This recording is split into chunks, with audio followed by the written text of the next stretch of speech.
बेबायदि हालोदाव जे दं होननानै फंबाय खोनाबाय आं बेबायदि जोंनि बड'लेण्डआव बेबायदि हालोदाव दं होनना आं मिथियाखैमोन दे नों साननानै नायलाय सोरबाखि दासिमबो बे जुगाव फाग्ला बे थालिरनि बेवहायना खेलाफोरा ना बे नायदो मादैयाबो नायदो मादैया फैबाय नायदो मादै खुलुमबाय खेब्बाय आरो आङो मा होनो सानाबारि सिम्बारगाव होननाय जायगायाव दंफैयो ओमफ्राय गोबां दुखुनांथाव बाथ्रा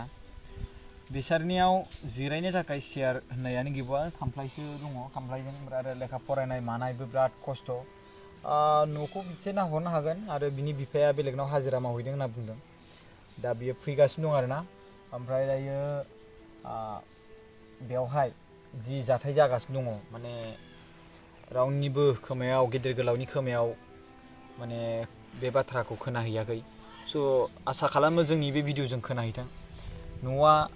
नायदो बेसेबां माबायदि बेसेबां गाज्रि हालोदाव जाना दङ बे ओइयावहाय फिसालाफोर उन्दुयो नैबे ओंखाम संग्रा नामा राजा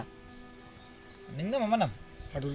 हादरगोरा बसुमतारी ना मोसाहारी नैबे हादरगोरा मोसाहारी बेसेबां क्लासाव फरायदोंथाय क्लास 8आव ना फरायनायफ्रा माबायदि जायो ओरैनो माने न'खराव जानाय लोंनायफ्रा बिदिनो एखमबा मोनजानाय एखमबा मोनजायो एखमबा मोनजानाय एखमबा मोनजायो माब्लाबा मोनजायो माब्लाबा मोनजाया नायदो होमबा दासिमबो जोंनि क'क्राझार डिस्ट्रिक्टआव बेबायदि हालोदाव दङ दासिमबो जोंनि बिटिसिआव बा बिटिआरआव बेबायदि हालोदाव दङ बर'फ्रा साननानै नायदो नोंसा न'खराव साबेसे दं 6 जन अके ओमफ्राय बिनि गेजेराव देरसिन नोंसा आदाया बेसेबां बैसो 18 जाजोबाखै 18 जायाखै ना जायाखै बेसेबांसो जादों 14-15 बोसोर 14-15 बोसोर होमबा बे 14-15 बोसोर देरसिनानो आरोना ओमफ्राय जों बिनि बिफाजों रायज्लायगोन आरोना ओमफ्राय बेबो नामा औ बेबो नै बेबोनो आरोना बेबायदि सासे दंबावो आरोबाव बेबायदि आरो सासे दंबावो औ दंबावो बिराद माबा बेसेबां बोसोर जाखोथाय बेवहाय 20 बोसोरसिम बारबाय 20 बोसोर औ जों रायजो राजाफोर माने बिनि बिफाजों जों रायज्लायगोन बिफाया बेलेगाव हाजिरा मावहैदोंनो ओमफ्राय गावसोरो आंखौ खोन्थाहरबाय नैबे फंबायाबो आंखौ खोन्थाहरबाय ओमफ्राय आं बेयाव फैबाय दायो जों गासिबो माबाखौ खोन्थागोन दै फैलाय खोन्थानि ओंखाम संग्रा बिसिनि ओंखाम संग्राया नैबे आरोना औ बेनो बेखौ खोन्थाग्रोनि सिगांग्रो नैबेयाव इथा बायसिना दं दै बेयो सिगाङावहाय सरकारि न' मोनदों औ सरकारनि बेसेबां गोबाव जाखो बेयो बारबाय बियो 20 बोसोरसिम बारबाय 20 बोसोरसो जाबायना सिगाङावहाय मोनदोंमोन जाहैदों ओमफ्राय बारहुंखा अखा हानायजों बायजोब्बाय अखा हानाय बारहुंखाजों होसिनानै बे बायजोब्बाय जाहैदों आरोना ओमफ्राय नैबे ओंखाम संग्रा न' बायदिसिनाफोर नायदो बिसिनि तिरपाल एबा बिसिनि माने उखुमा थालिरसो आरोना ओरैबायदि आरोना बेयाव ओंखाम संनानै जायो मा ओंख्रि जानाय फंबाय दिनै ओंख्रि गैया ओंखाम गोजासो अके नायदो बासन बार्तनाबो माबायदि नोंसा मामि गैयिनि गैया दंना बे बबाव थांदों हाजिरा मावहैदों हाजिरा मावहैदों आरोना हाजिरा मावनाय गिर्जायाव खामानि दं गिर्जायाव आच्छा गिर्जायाव खामानि दं नै न'आ नायदो बल लानानै देखायदो फंबाय नै बेयावनो फरायो बेयावनो उन्दुयो आदै मादैयाथ' बेयावनो उन्दुयो बेयाव उन्दुयो बे गाहायाव उन्दुयो ओमफ्राय आरो गोजौआव नायदो गोजौआवबो गैया नै अबस्था गैया अखा हाबाथाय उन्दुनो मोना अखा हाजोबा हायाव गिसियावनो उन्दुसै उन्दुयो बेवहाय आरो नै फरायनायाथ' बेयावनो फरायनो अबस्था गैयाना फरायनोबो बिराद माबा जायो गैया हनै गैया ओमफ्राय नैबे गावसोर उन्दुयो बेयाव आरो अखा सेरजोबखायो बेयाव हाबाथाय गाहाय दै हाबजोबो ओमफ्राय बेबायदि हालोदाव जाना दं आरोना रायजो राजाफोर हाया आधा बिगाल' दं जाहैदों दा बिसोरनि न'खरनि बिमा बिफाया दा फैगासिनो दङ स' बिसोरजों जोङो माखासे खोथा रायज्लायगोन गोबां खोथा मिथिगोन नैबे फिसालाफोर नैबे बिफा आदै स' आदै माब्रै खबराथ' समस्या बिराद गाज्रि जानाय लोंनाय गैया जि जोम गाननाय जोमनाय थिग गैया स्कुल फरायनाय थिग गैया साइकेल गैया जानानै जेरखम गांनाय उखैनाय फैयो दैबो गैया जों रायजोनिफ्राय लाबोनानै लोंफैयो बेहाय आङो इसोरनि अननायाव जाहाथे सोरबा इसोर जानानै आंनि थाखाय कल दैखर खुरनो हायोबा बे इसोरनि आशीर्बाद बिथांमोनखौबो आङो इसोरनि सायाव गथायो बेबायदिनो हाजासे आङो बुंनानै फोजोबनो हाया खोथाखौ आरो बेयाव जेराव समस्या नुदों नोंथांमोना दा बेबायदिनो दं हाल खदाल गैया गाननाय जोमनाय जानाय लोंनाय औवाफोरबो गैया ना औवाफोरबो गैया औवा सुबासो गायदोंमोन बेबो गासिबो दासो देरहांदों गासि देरहांदोंना दासो देरहांदों बै बिसोरथ' बेलेग बिसोरना बे बेलेगनिनो बय खुन्थिनिफ्राय ओरै देखसै बेसेबां गोबाव जाखो बेयाव थानाया बारबाय 20 ना 20 बोसोरनि बारा जाबाय एसे 20 बोसोरनि बारा जाबाय एसे बारा जाबाय आं बिदिनो हाजिरा मुजिरा मावै जाहोबोदों थांनाय फैनाय खरसा स्कुलावबो समस्या दाथ' नै माबायदि बायखो सरखारनि न' बे सरखारनि न'आ ओरैबायदि जादोंमोन बे फिसाला उन्दै मोनोमोन आङो बे समाव आं ज' उन्दुयोमोन फिसाफोरखौ लानानै आं दाबसे जायगायाव थिनहरजों हाजिरा मावनो थांनायाव बार'खानि बारहुंखानि बारजों न'आ गासैबो बुरिजोबदों खिरखि बाथाखौ बुलाजोबदों आरो बिदिनो बे बुरुबनानै फिसाफ्रा थैनोसैमोन बे गोजौनिफ्राय ओरै माबा दङ इथा माबा मोनसे माबा होनाय दङ बे माने गोलैनानै गुग्रुबबाय ओमफ्राय बे गथ' माखासेया बोरैबा ओरै साइडआव थांनो मोनदों भाग्यआव दङ बिदि हलाय जासिगौमोन थैसिगौमोन दा इसोरा बासायनायाव बिसोर धन्यबाद आंनि सायाव धन्यबाद होयो दा बेबायदि जादों साबेसे दं न'खराव दा आं न'खराव 6 जन दङ जों बोराय बुरि आरो फिसाला 7 दङ सासे सरलपारायाव दङ बे बाबुजों समान बिथ' हाबनो मोनासै बे हाबनो मोजांमोन स्कुला दाथ' बे नायो फंबायफोरखौ एसे नायो आरो हाया कारेन्ट बिल हरनाङो माबा हरनाङो जानाय थानाय माबा कारेन्ट बिल माने हरनो हायिनि थाखाय कारेन्ट दानसिगोन ना मासिगोन खोनादों दा दानायाथ' दानगोन दानोबा दानथोंसै होमबाबो आंथ' उफाय गैया हरनोबो हाया जानायबो गैया आरो एखमबा रायजोनि फैसा खांनाय दाखालिबो खुनुरुखुमसो हरनो हादों लाथ'नानै 100 थाखा ख्र' थाबायदों नालाय आंबो थाबायफादों लामानि कारेन्टनि मानि खांनाय जायो नङा होमबा गभर्नमेन्टआव हाजिरा मावदों आं बेफोर 100 थाखा लानानै रायजोआव हरदों दा नङाबा बे माबा त्रिपाल नङाबा माबा मोनसे लांनाय खायदा जायखिजाया जाहैबाय बिदि जाहैबाय होमबा मारै हरनो गावनि उन्दुग्राखौ गोबां खस्थ' खालामनानै बायदों बेखौबो गांसे बायदों सिगाङाव बिनि सेट मा नाम दै नोंना आं गाला मुसाहारि गाला मोसाहारि गामि दौलतपारा फिसाज्ला देरसिन नामा फिसाज्ला देरसिन बड'लेण्ड मुसाहारि बड'लेण्ड मुसाहारि हादरगोरा मुसाहारि बाय बुलिगोरा मुसाहारि बानजायगोरा मुसाहारि दङ बैनिफ्राय एसे देरसिन 19-20 गथ'फोरा बाय देरसिननिफ्राय एसे देरसिन नोंना गाला जाहैबाय आरोना गाला मुसाहारि गोरोंमोन बेबो गोदोनि मेट्रिक पास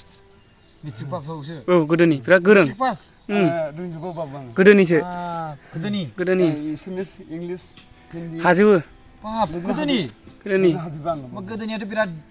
एकदम हायो बियो मेथ्सफ्राव हानाय नङा आरो बिजों गोरों बिराद गोरोंबाव हारसिङै फरायबावो मायो ओमफ्राय इंलिसावबोथ' हागोन खोमा इंलिसाव एसे रोंगौ गोदोनि ना स्टाडि गैया नालाय दा बे नों इंलिसनि बेखौ दुखुखौ बुंनानै लानो हागोन ना आं गोबाव जाबाय माने बांद्राय रोंनाय नंला आङो रोङाखौ लाया टेलेन्ट दं आरोखि ना होमबाबो जाफुङा माने बेयो माबा सालायोमोन रिक्सा सालायोमोन दा रिक्साखौबो गैलाना सालायनो हाला आरो थांनो फैनोबो खरसा आरो लामाखौ नों बेसेबांबा गोजान सरकारा जुदि रिक्सा होयोब्ला रिक्सा ओमफ्राय रानलाबायनाय रिक्सा गंसे होना होयोब्ला खम न'खर सोलियो दा नुखाबाय आदाया फैनानै बेसेबांबा गोजान जायो गावनि हाजिरा मावैनि थाखायनो खस्थ' मेङैखायो आं क'क्राझाराव रिक्सा सालायोमोन रिक्सा नैबे लकडाउन बै लकडाउनावनो आं जाजेननाय लकडाउनाव गारदों आङो ओमफ्राय दा जेबो गैला आंखौ मोनसे टट' बेटारि गारि सालायनो नागिरदोंमोन बेखौ आङो भारा सालायनो नागिरदोंमोन बेबो गैया खोन्थादोंसै गावनि न'खौ मोजाङैनो आदै नोंनि न'आ दिनै नोंनि न' बेरायनोसै ना बहा मा खोमोन नों खोन्थाना होदो आदैनि न'आव बिराद हालोदा गाज्रि आदैखौ बेवहायना फिसालाफोरा ना दाउ गग्रा बे दाउ गग्रा आंनि न'आ बै आंनि बिदा गंसे दं न'आ उसुङा बिनि सिमा ओमफ्राय नैबे गय गायनि सिमा गाम्बारि दंफां सिमा ओमफ्राय ना हमबोयाव बिनि सिमा बै हाग्रा सन्थानाय आलिया बिनि सिमा बिगासे दङ बिगासे आं जानो गैयै उफाय गैयैयाव गोदो खारबोजेननायाव 2 रुफाया आङो नैबे आंनि बिदानि फिसाला हा बिगासेखौ आङो फानदों बे समाव आंहा 1500 थाखानि खांनानै जानो रोंगौ हायो बेबायदि जानाय लोंनाय गैया अभाबाव आं हाजार मोजां मोनाखिसै न'आव दांनो मोनाखिसै उफाय गैला बे समाव आं बेखौ एखेबारे जबरदस्ति फाननानै आं बे समाव आं आरो ख्रिस्टान लादोंमोन रायजोआव हरबाय 500 थाखा आं ख्रिस्टानावनो हरबाय आरो बिदि जाहैदों ओमफ्राय कन्ट्रलनि माइरंफोर मोना कन्ट्रलनि माइरंआव सम सम मोनो रेशन कार्ड रेशन कार्ड दङ खय केजि मोनो हिसाबाव आंना 24 केजियाव दा 20 केजि मोनो आं 20 केजि मोनो ओमफ्राय जेबोथ' गैला मान्थलि 20 केजि मोनो मान्थलि 20 केजि मोनो आं जायोना जानायाव फेमिलिया हनै बुरजा ना बिसिना फेमिलियानो बेयो मास मोनसेयाव थांजोबा संख्रि बानलुबालाय संख्रि बानलुखौथ' आङो बायनांगौ जायो एखमबाथ' गैया बायनांगौ जायो सामफ्रामबो हाजिरा मोनोना सामफ्रामबो मोना मोनालै मोना बाबु 100 थाखाल' मावो बे हाजिराखौनो 150 थाखाल' मावो बैसिनावसो मावलाबायो एखमबा एखमबा बेबो मोना हाजिरा दिनावथ' दायो 300 250 गाहाम जायोना 400 गाहाम दा मोननो थाङा बाबु मालाय बिदि मोना जाय मालिकआ मावहोगोन सोरबायदि बुङो मा नों लोगो साब्रै लोगो लानानै फै हारसिंखौ जों खामानिखौ होनो हाया ओमफ्राय नों हारसिङै गिदिर खामानिखौनो मावनो हाया होनना बुङो सासे बिदिनो जाया खमाव साब्रै साबा साथाम बिदिनो जायो आरो सिगाङाव नायोमोन न'खरखौ एसे एनै सालायना रिक्सा सालायनानै रिक्सा सालायना मोनोना मोनफिनबा मोजां जागौमोन आरोना दा बिनि थाखाय इनकाम जाला दा बे आदैनि हालोद दै मिथिबायना आदैनि हालोदा बेबायदि जाना दङ स' रायजो राजाफोर जों आदैजों जेसेबांखिनि रायलायनांगौ जों रायज्लायबाय दायो नैबे फिसालाजों दहायबो रायलायखांबाय बाट दायो रायज्लायबावनो थ' नोंनि जेसेबांखिनि दुखु नोंथ' दा देरबाय बुजिबाय नङा होमबा बुंदो रायजो राजाफोरनि सायाव नोंनो मा मा नांगौ नोंनि न'खराव माबायदि खैफोद जानानै थाबाय थायो सानफ्रामबो दैलि मा हालोदजों माने जुजिनांगौ गोनां जायो दाख्लै फरिखा दंमोन ओमफ्राय ड्रेस गैयैनि स्कुलाव थांनो मोनाखै आरो स्कुलाव थांनांगौबाबो एखमबा थाबायनानै थांनांगौ गोगोम खस्थ' आरो जानाय लोंनायनि थाखाय एखमबा मोनजानाय एखमबा मोनजायै बेयो गोद खस्थ' आरो जोंना दैखर गैया जाम्फैयाव लायनांगौ दैखर गैया नोंसिनाव ना ओहो आरो जोंना न'आबो गैया बावनो उन्दुलाबायनांगौ थोरसि लथायाबो मोजां नङा आरो ओंखाम संग्रायाबो मोजां नङा बेयावनो ओंखाम सङो माबा एखमबाबो थालिरलायसो होदों थालिरलाय अखा हाबा संनो मोना गोगोम खस्थ' अखाथ' आरो दैज्लां बोथोराव माबोरै थानाय ओमफ्राय नोंसोरो जों एखमबा गसंनासो थायो सोरनावबा थाङो बेखौ खोन्था लेखा फरायनाय हालोदखौ जोङो सिङाव लेखा फरायनांगौआबो गोगोम खस्थ' जों सिभिल गैया हायावसो फरायनांगौ जों लेखाखौ बाव दोनो जों सियार गैया जोंना बस्ता बनानै जों फरायनांगौ आरोखि गोगोम खस्थ' आरो जोंनि न'खराव दहाय मा बुंदों ओंख्रि गैया होनना बुंदों बेनो ओंखामाबो नायदो माबायदि हालोद दं बे आयो गोगोम खस्थ' आरो जोंनाव बाल्थिं गैया जों बथलावसो रोगानानै जानांगौ दैफोरखौबो आरो जोंहा गोगोम खस्थ' जोंनि न'खराव आरोखि आरो जोंना बिदा फंबाया रावबो फरायनो मोनला दा एलपिआव सासे फरायनाय दं बियो आउट ड्रेसजों हाबा आरोखि ड्रेस गैया नालाय आरो जोंना बिदायाबो सलपारायाव थाहैबाय बियो हाग्रा एवयो बिदिनो हादों नालाय हाग्रा एवनानै हा लायोना आरोखि बेबो स्कुलाव हाबनो मोनलामोन बियो उमान्द स्कुलाव फरायोमोन क्लास 9 दा हाबनो मोनलायो ओहो बे साइकेलबो गैला आरो स्कुल ड्रेसबो सुनो हायासै आरो दा आंबो बिदिनो जाबाय आरोखि दा नोंबो बिदिनो लेखा फरायनायखौ गारनांसिन बिदि जागासिनो आरो स' रायजो राजाफोर नैबे फंबायनि जे दुखु आरो आदैनि दुखु नोंथांमोनहा एसेबाबो मिथिबाय माने आं बेखौ जास्ट माने नैबे हालोदाव दङ जोंनि बिटिसि आवहाय बे बाथ्राखौ आं दिनै नुबाय आरोना आं माने बेबायदि हालोदाव जे दं होननानै फंबाय खोनाबाय आं बेबायदि जोंनि बड'लेण्डआव बेबायदि हालोदाव दं होनना आं मिथियाखैमोन दे नों साननानै नायलाय सोरबाखि दासिमबो बे जुगाव फाग्ला बे थालिरनि इन्जुरजों थांनानै थाबावनांगौ आरो बेराजों फाग्ला नायलाय बेबायदि जायो स' माने बिराद दुखुनांथाव बाथ्रा जादों माने इन्जुरखौ मानि थाखाय खालामनो गोनां जादों नैबे थिंखौ माने थिंखौ बेयाव होनो हायोमोन खिन्थु औवा दा औवाखौ बायनो हायाखै बिसोरो नङा होमबा औवाखौ बायनो हायाखै माबा मोनसेथ' जाहोन दं बिसोरनियाव स' बेबायदि आरोना दा इन्जुरा नैबे थिंखौनो होनानै लानो गोनां जादों आरोना दा बे थिङाबो गोदोनि मा सरखारनि होनायमोन आरो जाय गेग्रुदोंमोन बे गेग्रुबसिफोरखौनो बानायनो गोनां जादों आरोना औवानि आंखालावनो बेबायदि जादों आरोना दा बेयाव बे मेन बाथ्रा बुंनो थाङोबा औवा जुदि मोनोब्ला न'आ एसे मोजां जागोन आरोना सरखारनि जुदि एसेबां जों जुदि दायो सापर्ट मोनथ'वाबाबो जों रायजो राजाफ्रा ज' लोगो नांनानै थाइसे थाइनै जोङो डनेसन होलायनानै औवानि न' बानायना होयोब्ला नङा होमबा आदै एसे गोजोनगोन ना आदै गोजोनगोन ना गोजोनो ना स' जों मा खालामसै रायजो राजाफोर नैबे फंबायनि थाखाय नैबे आदैमोननि थाखाय मादैमोननि थाखाय आरो नैबे फंबाय उन्दै बिसोरनि थाखाय जों बयबो जि हायो थाइसे थाइनै जमा खालामनानै 10-15 हाजारसोनि आरामसे जोङो जुथुमा खालामलायनानै ओमफ्राय बिनि गेजेराव गामिनि सावरि लिंनानै बानायनो हायोना हायोना फंबाय स' बेखौ ओमफ्राय उनाव सरकारा जाहाथे बेखौ उनाव लासै नायथोंसै आरोना सरकारा गावसोरनि प्रसेसजों प्रसेस नायखागोन सरकारा बिसोरो गावसोरनि प्रसेस बायदि नायथोंसै आरो खिन्थु दा थानाय सिचुवेसनानो नायदो सरकारनि प्रसेस जागौमानिनो बेसेबांबा सिलिंखार जालांगोन नैबे फंबायाबो नै स्कुलाव दंमोन एग्जाम दंमोन आरो बेलेग गथ'आ देरफुनाय गथ' बिसोरनि हालोदा गाज्रि नङा होमबा स' बेनिखायनो जों मा रायजो राजाफोर जों ज'यैनो लोगो नांनानै जि हायो थाइसे थाइनै नोंथांमोना डनेसन खालाम आरो बे डनेसननि एकाउन्ट नाम्बारखौ आं होगोन स्क्रिनावहाय ओमफ्राय नोंथांमोना जोंनो कल खालामहर 7740039057 बिनि न'खरखौ फुरा बानायजासिम जों भिडिअ खेबसे बानायनोसै फुलनो जों ज'यै खौसेथि जायोब्ला जे जोङो खामानिखौ मावनो हायो होननानै बेबायदि प्रुफखौ होनोसै आरो नङा होमबा स' बेनिखायनो आदैनि न'खौ बानायनो थाखाय जों बयबो खौसेथि जानि रायजो राजाफोर खिन्थु नोंसोर मास्टार मावनाय होन नोंथांमोनखौ आं आशीर्बाद बिहरो जे नोंथांमोननि अननाय बिहरो नोंथांमोना जाहाथे एसे एनै जि हायो थाइसे थाइनै डनेसन हरनानै बे मादै नामा बे बिसिनि ओमफ्राय बिनि उनाव नोंथांमोना एसे अननानै हरबानो जाबाय जाहाथे बे न'खौ जों बानायना होनो हायो माने हालोदानो बिराद गाज्रि एकदमबारे ओरैबायदि गाज्रि माने नोंथांमोना नुखाबाय आरोना नायदो एकदमबारे नाय आं बुंदोंना इन्जुर बियो ओमफ्राय बे उखुम नायदो नङा होमबा न'खौ नाय बेरा नायदो नाय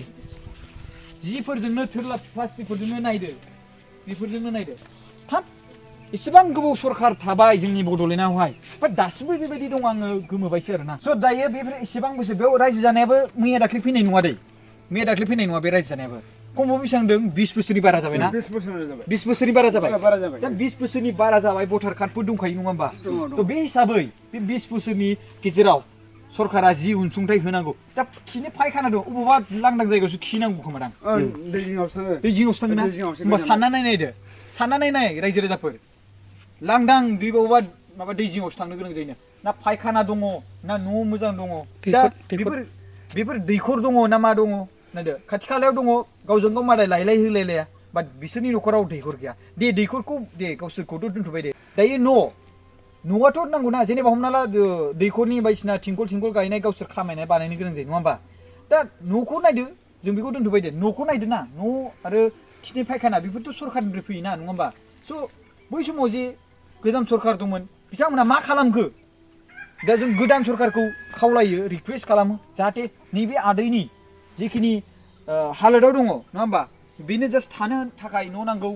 ओमफ्राय बिनि गेजेराव बिसोरनि फिसालाफोरखौ फरायनो थाखाय सुबिदा नांगौ मदद नांगौ हेल्प नांगौ खिनो हासुनो थाखाय माने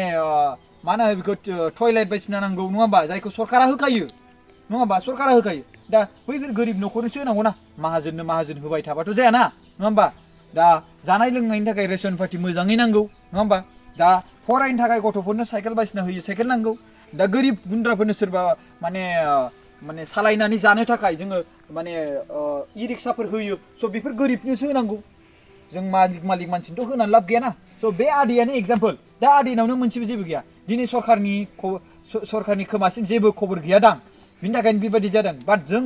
दिनै बे भिडिअनि दारै जोङो बयखौबो बुङो अननानै बे भिडिअखौ शेयार खालाम आं बे भिडिअखौ फेसबुक ला इउटुब ला आपल'ड खालामगोन नोंथांमोना जेसेबांखिनि हायो मदद खालामबानो जाबाय आरो बे सुबुंखौ मदद खालामनो थाखाय नोंथांमोना जोंनि नाम्बाराव कल खालाम आरो बे फैसाखौ डनेसन लाबोनानै जों बेयाव खामानि मावगोन फंबायजों आंजों स' दायो जेनेबा हमना ला आं बुंदोंना जेनेबा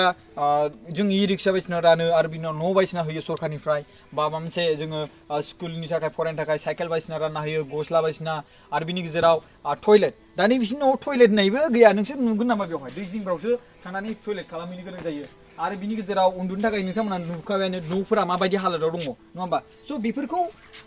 जोंनि सरकारा मावनांगौ दा सिगां थांनाय जिखिनि गोजाम सरकार बिसोरो मा खालामनानै बेबायदि खालामदों आंथ' जेबो मिथिया दै रायजो राजाफोर खिन्थु जों दा जि दा गोदान सरकार जों बिसोरखौ खावलायगोन जाहाथे बिथांमोना थाबैनो बिनि सायावहाय एक्सन लानानै बिथांमोननि प्रसेसा गोलाव जागोन सम जागोन जेनेबा सापस बाट जों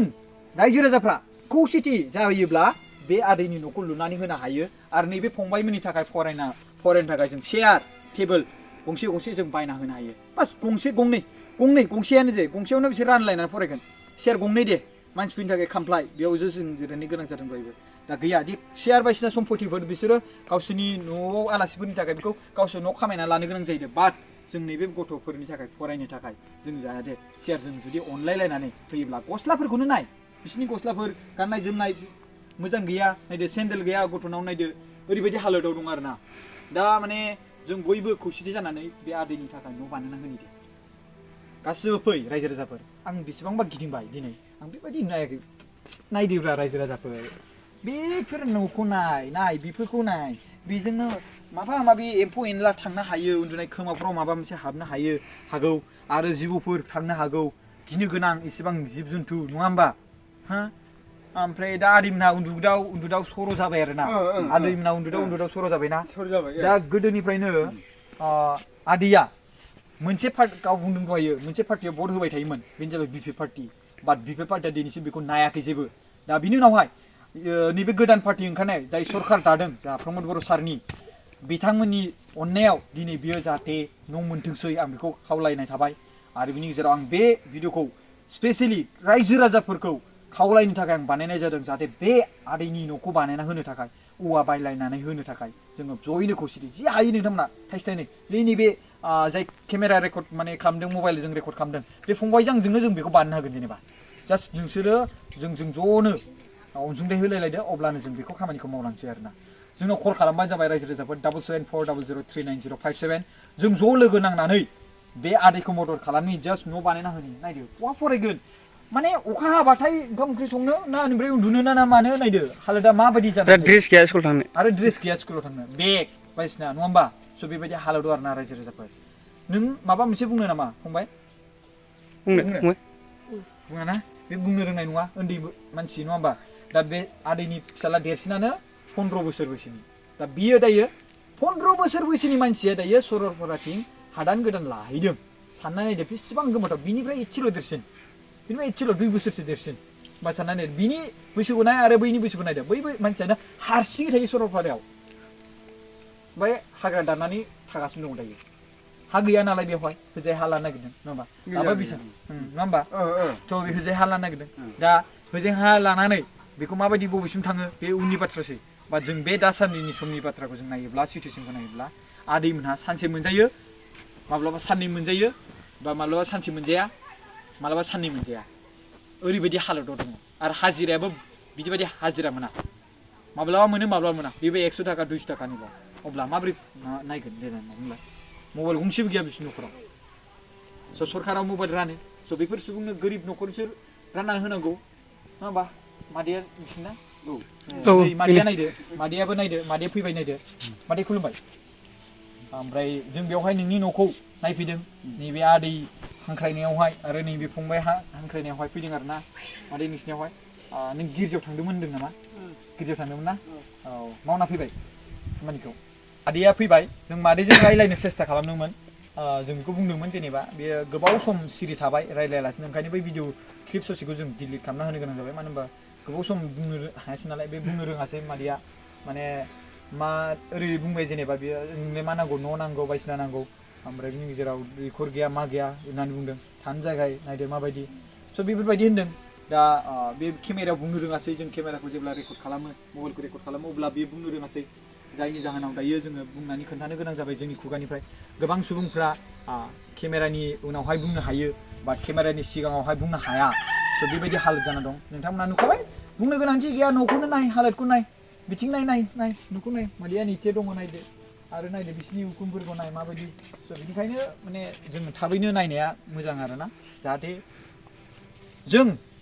2021 सफैबाय दिनै जोङो अख्राङावहाय थाहैयो बेसेबांबा गोजानसिम थांहैनो हानाय सक्ति दङ नङा होमबा अखाफोराव थाहैनो हानाय सक्ति दङ दिनै जोंनि बुहुमनि जे बे माने हालोद बेखौ जोंहा नायनो थाखाय सम गैया जोंनि बे बुहुमाव बेबायदि जागासिनो दं स' जोङो बयबो अनलायनांगोन गाहायनिखौ जों सुद्रायगोन नांगौबा जों गोजौनिखौ उनावहाय नायगोन नङा होमबा माने सानसिम थांनो हाबाय बा अखाफोरसिम थांनो हाबाय मंगल ग्रहसिम थांनो हाबाय मंगल ग्रहआव दै माने नागिरहैदों बाट नाय जोंनि बुहुमावनो हालोदा माबायदि जाना दङ बेनोना जोंनि बुहुम जोंनि बेनोना अनलायलायनाया स' जों अनलायलायनांगोन येस मानसिनि आखल आखुआ एसे एनै माब्लाबा समाव गोरोबलाया जानो हागौ बाट जों गावजों गाव बुजिलायग्रा हिसाबै जों मानसिया गोरों गोरा हिसाबै जोङो बेखौ एसे एनै नायनांगोन आरोना बुजिलायनानै बेसेबां गाज्रि हालोदाव दं मिथिबायना नायदो